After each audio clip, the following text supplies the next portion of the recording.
Welcome to No Cover Music Magazine. I'm your host, Tim O Brien, here at American Guitar Boutique in Phoenix City, Alabama, where we're happy to showcase and spotlight local musicians and artists.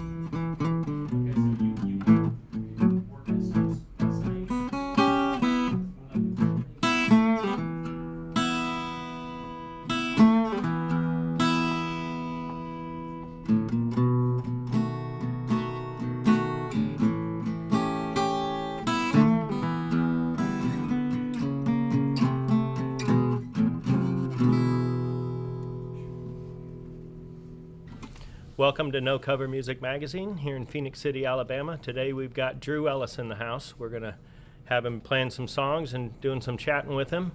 What's the first tune you're going to play for us, Drew? First song is a song I wrote. I had a son about 3.5 months ago, and I was sitting on my porch one day and I was like, that'd be a cool idea to write a song about sitting on my porch. And then as I was writing it, it just kind of fell into place as a song about being a dad.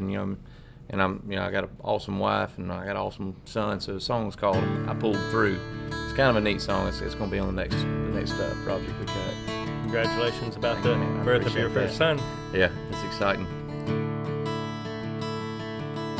When I got home from work today, I sat down on the porch, thinking about the bills to pay and really nothing more. 3 weeks behind, but I'll pull through.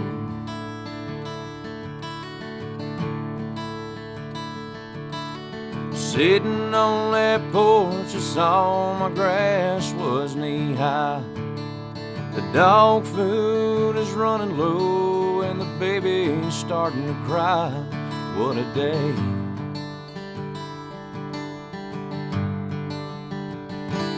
I'll pull through.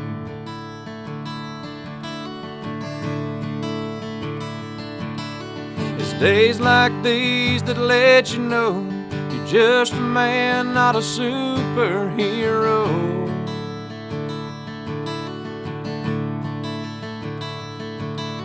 But that don't mean that I can stop. I still gotta wake up and punch the clock tomorrow.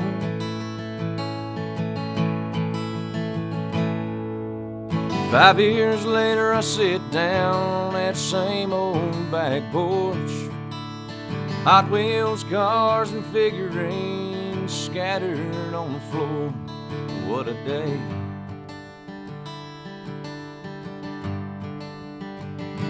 But I'll pull through.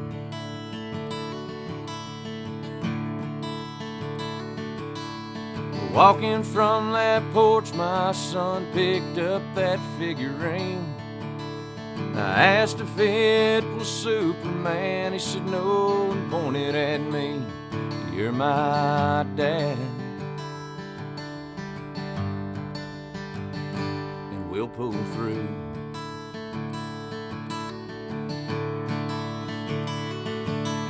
It's days like these that let you know you ain't just a man, you're a superhero.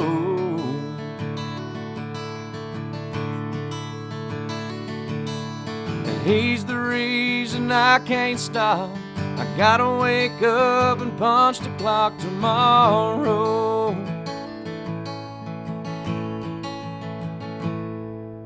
When I got home from work today, I sat down on the porch, thinking about the bills to pay and oh, so much more, 'cause I'm a dad.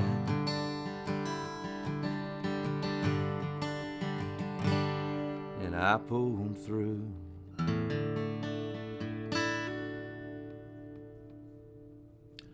So where were you born? I was born right here in Columbus, Georgia.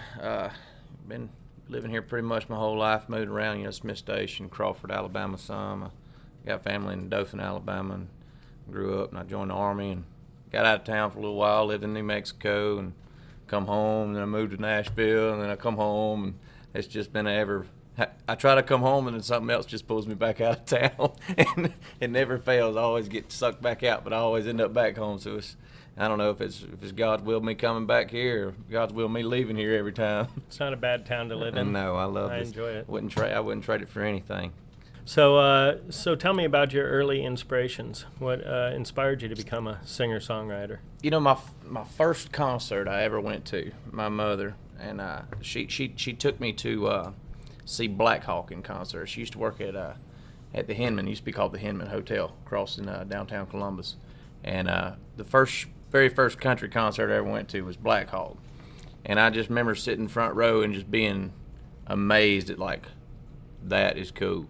I want to do that. That's cool. I think I was probably 8 or 9. I was just in awe, you know, a 9-year-old there. I got to meet, you know, the whole band of Black Hawk, and it was just really cool because they were staying at the hotel my mom was working at, so they gave her passes and she took me to this concert. Man, I could just remember some of that just being really, really cool, and that's what when I saw that concert, that made me want to be a musician.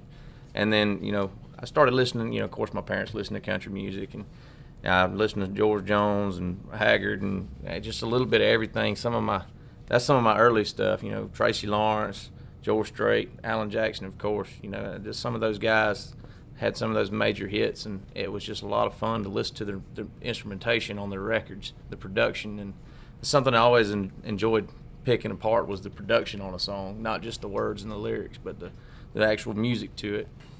But that was always something I enjoyed doing, was listening to a song and going, man, that's cool. How do they do that? And as I grew up a little bit, I had some of my own. I've developed some likes of my own, some different people. You know, Jamie Johnson, Cody Jenks, some of those guys, newer guys up and coming. You know, that I always listened to, and that was probably 2009, 2010. So I say up and coming, but they've been great artists for a long time. But that was just some of the stuff that I like and I enjoy. How old were you when you got your first guitar? That's a funny question. You know, I begged for a guitar for a couple years, begged and begged and begged. I'm ADD, bad. So my parents were like, I'm not going to buy you an instrument that you're going to just not play.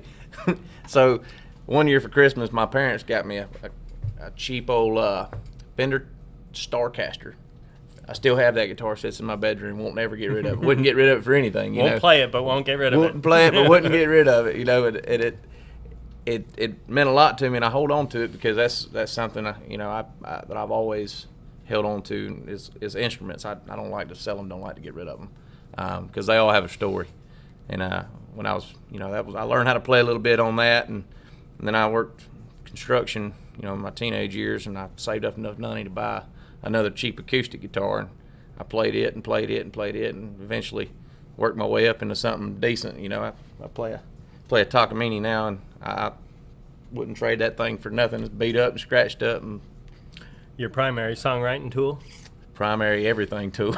Show tool, songwriting tool, therapy. So you write a lot of tunes. What's the second tune that you're going to play for us? The second tune we wrote was I actually wrote this one on my own, and I did the first one too. But this one's called "It Matters to Me." I was in the Army for 8 years. I'm in the reserves now, so I'll get out of the Army in November. But my first 4 years I was active duty, and I did some deployments to Afghanistan, and came back, and it seemed like the country was in just turmoil for no reason. I'm like, what the heck? This is ridiculous. So I wrote a song about this country and why it should matter to all of us. It's called "It Matters to Me."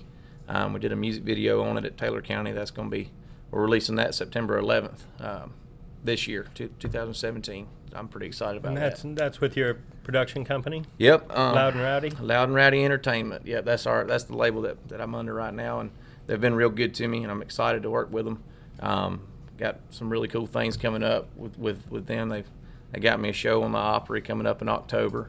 So I'm really excited about that. October 19th, I'll be on the Grand Ole Opry for the Ralph Stanley Tribute Show. I've seen the video you made, and I'm sure we can post a link to it. Yeah. And get your audience to be able to check it out and watch it. Yeah. So let's take it to listen to this next tune. Yeah.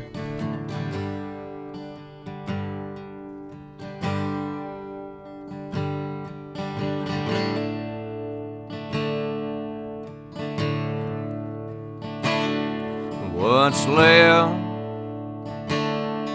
of this crooked world It ain't right. It ain't what we live for, so it's wrong. And we all know that it's true. So here's what I think we should do. Remember a time when love was around, and a song was something we actually sang. There wasn't no war, less drugs and divorce, and kids could still play in the street.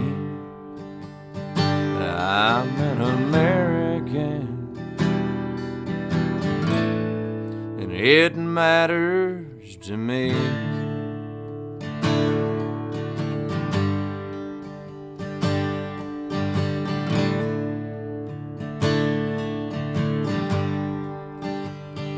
Well, I've seen a foreign land, and I've served good old Uncle Sam, and I've fought for that red, white, and blue, and just like I was taught to. And I remember a time when love was around, and a song was something I actually sang. There wasn't no war, less drugs and divorce, and kids could still play in the street. I'm an American, and it matters to me.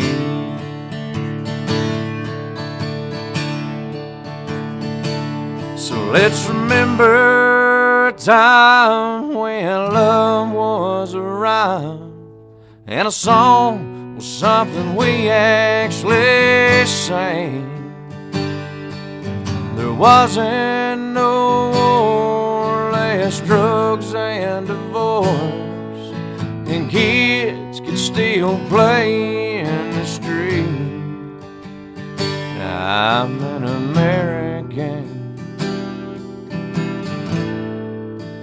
we're all American,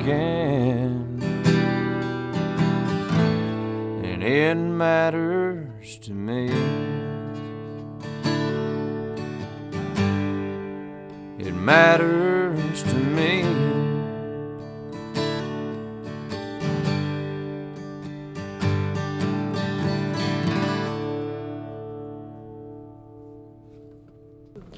Spending time overseas fighting for our country. That's got to lead to quite a few tunes. Yeah, I've got a couple about it. Some you're proud of, some you're not. Yeah. No, it does that's one of the things that inspired me a lot to write was deployments and combat, and seeing a lot of things, a lot of really cool things, a lot of bad things, but that's part of the we know what we sign up for. Yeah. That's one of the big things is guys, it's just not an excuse. We knew what we signed up to do, and a lot of us try to take advantage of it, and I don't think that's very, very savvy of it. But well, I was in the military during peacetime, but I knew at any time you could go. So yeah, it is what it is. That's right. It's one of those things where you don't know. You may not ever know. You just got to go when you call to do what you're supposed to do. So that was a big change in my life. You had to grow up faster than what most did. I was 19 my first deployment, and I come back home, and I deployed 2010, 11, and then 12 and 13. And I got tired of getting shot at, and I decided I was going to go ahead and get out. But that didn't work out so hot for me. I'm in the reserves now. Well, now you're married, so you get shot at closer to home. Yeah. She throws stuff at me. No, I got a great wife. Y'all don't. Her on TV. Don't So songwriting. How long have you been writing your own tunes, and is it a craft that you get better at as you go? Do you play your first tune you ever wrote live still, or? Honestly, I wrote my first song when I was overseas. My very first song I ever wrote, I wrote overseas. I haven't played it in quite some time, and it is a craft that I feel like you get better at it with time. You're not just with the writing, but the music and the theory and the progression and the arrangement of the song itself. It is something that develops over your time of being seasoned as a musician. And I mean, I still got a long way to go, and it's just something that you always can learn at. You can always learn something with music. It never ends. It's a never-ending cycle. It's always over and over. You learn something every time you play. But it is a craft that you get better at, I feel like, my personal opinion, is songwriting. Well, and as you're hanging out with other guys that write too, I'm sure. Yeah. There's a lot of really cool guys that I hang out with and write with. Corey Rose, he's a great local artist. I write with him quite a bit. Kevin Moon, I've written with him some, and Rexton Lee. There's a lot of those guys that are really good musicians and great friends to get to know and catch their shows too. It's a lot of cool things about them. So as your career's developing and you're getting better and better gigs, obviously you're playing at the Grand Ole Opry. That's got to be a dream come true. We got that phone call, about fell out on the floor. I said, what? What are we doing? We're going to where?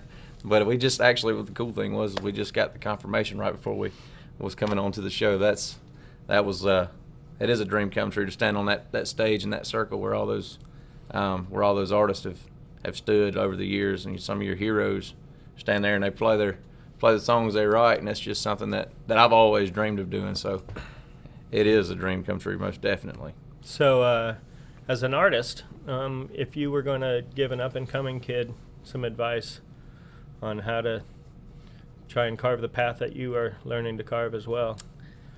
I think the most important thing anybody can do as an artist is most of all, be humble.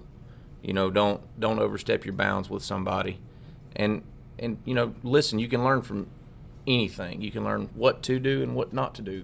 Going to somebody's shows, you can learn how to be a showman. You can learn what to do on stage and what not to say on stage, or vice versa.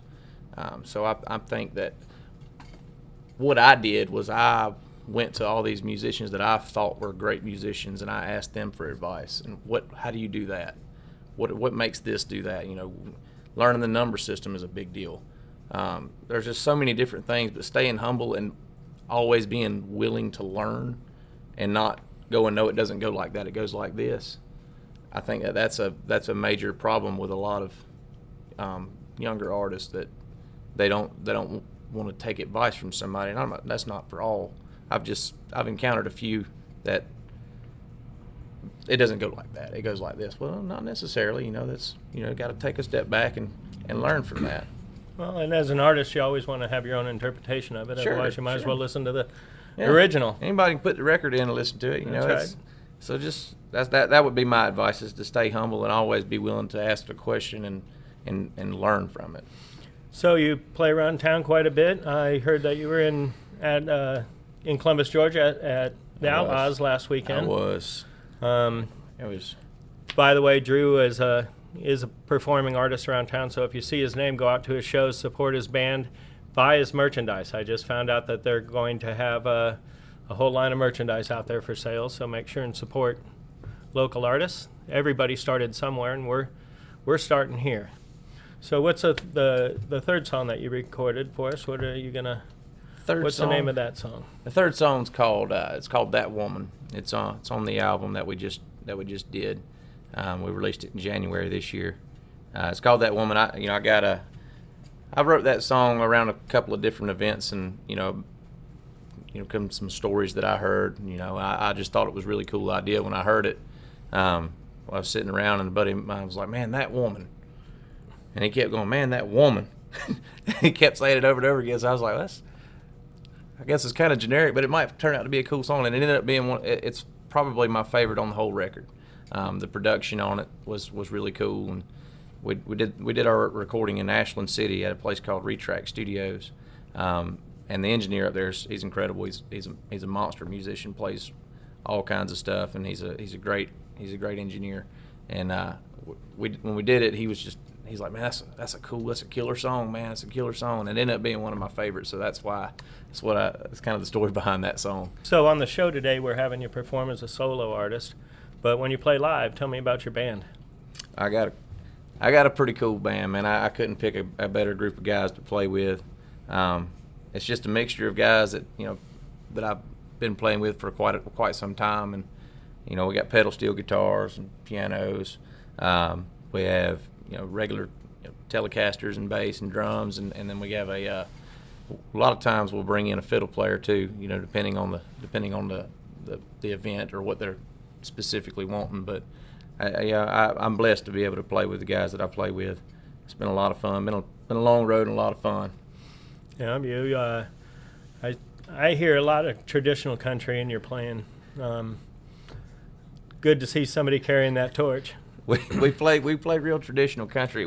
It's a little bit of a mixture between your outlaw stuff and your traditional. I love my Alan Jacksons and George Straits, but I also love my Whalens and Merles too. Those are some of the guys who paved the road for everybody else. Absolutely. And that's a lot of my inspiration comes from the mixture of it. So it's different. It's a lot of fun to come and play one of our shows.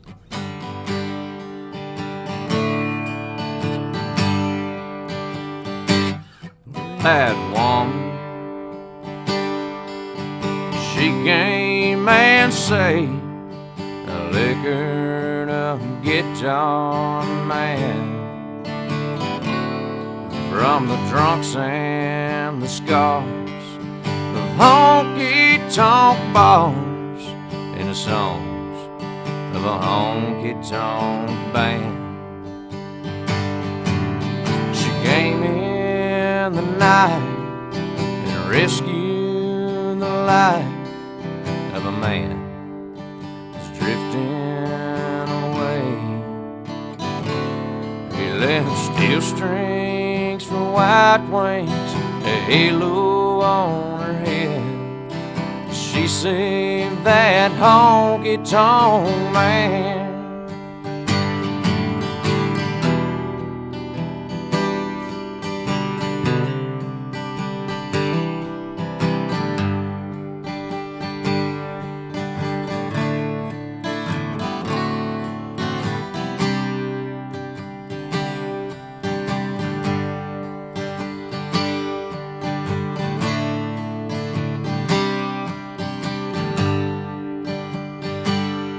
Well, it happened so fast, I can't seem to grasp how she pulled him away from his pain.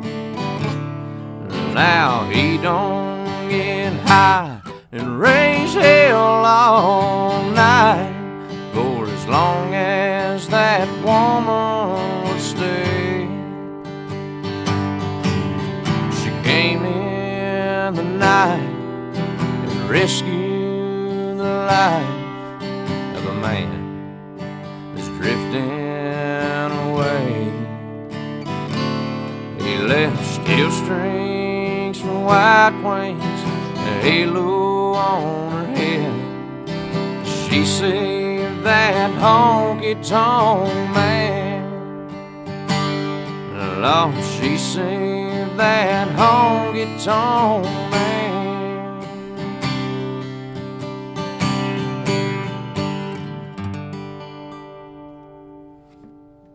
So, Loud and Rowdy Productions? Loud and Rowdy Entertainment Group. DrewEllisMusic.com, is it? DrewEllisMusic.com. So look him up. He's a local guy, and he's carrying the torch for us all. We got a great music scene here in Phoenix City, Alabama, Columbus, Georgia.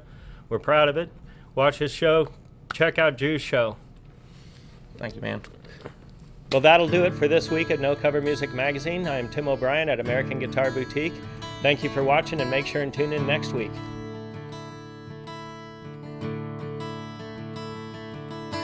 When I got home from work today, I sat down on the porch, thinking about the bills to pay and really nothing more than 3 weeks behind. But I'll pull through.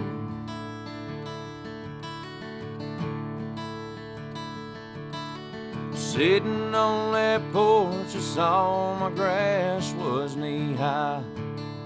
The dog food is running low and the baby's starting to cry. What a day.